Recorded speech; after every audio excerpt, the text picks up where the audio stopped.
Swimming pool पे हुआ हमारे साथ अलग ही स्कैम। जैसे ही थोड़ी देर नहाने के बाद बाइक की तरफ आए तो आगे सरप्राइज़ हमारा इंतज़ार कर रहा था।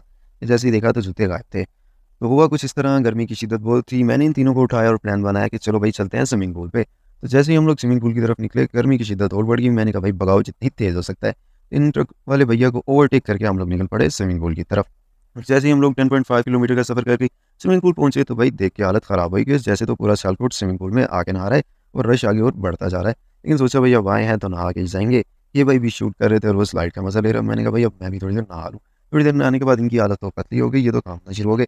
मैंने कहा भाई थोड़ी देर और नहा लो, स्लाइड मैं भी कर लूँ और फिर हम लोग यहाँ से निकलते हैं। और रश तो कम होने का नाम नहीं ले रहा था, तो मैंने कहा भाई निकलने में भलाई है। थोड़ी देर और नहाने के बाद स्विमिंग पूल में मज़ा किया और उसके बाद हम लोग निकल पड़े बाहर की तरफ। लास्ट में मैंने लिया पूल का एक शॉट और हम लोग निकल पड़े बाहर की तरफ। जैसे ही हम लोग निकले बाहर की तरफ, आगे एक सरप्राइज़ हमारा इंतज़ार कर रहा था और ये भाई टाँग रख के लोगों को रोक रहे थे। मैंने कहा भाई हमें जाने दो, हम लोगों का तो पहले ही हो गया। बाहर निकलते ही गर्मी की शिद्दत बहुत थी तो मैंने सीधा भागा जूतों की तरफ। जैसे ही देखा जूते की तरफ तो याद आया चक्की की तरफ थे और आगे जब देखा तो भाई आगे तो जूते ही गायब थे। वही हमारे 2 नए जूते रह गए और इनके पुराने जूते सही करके रख के चला गया।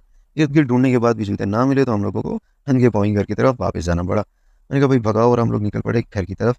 गर्मी की शिद्दत बहुत थी, सूरज से बचते हुए हम लोग सीधा पहुँचने लगे घर की तरफ। रास्ते में हमें एक कॉलोनी का शॉट मिल गया जो कि मैंने पहले भी बनाया था लेकिन ये आते हुए डिलीट हो गया था। ये बड़ी प्यारी कॉलोनी है लेकिन अपने औकात से तो ये भी बाहर है।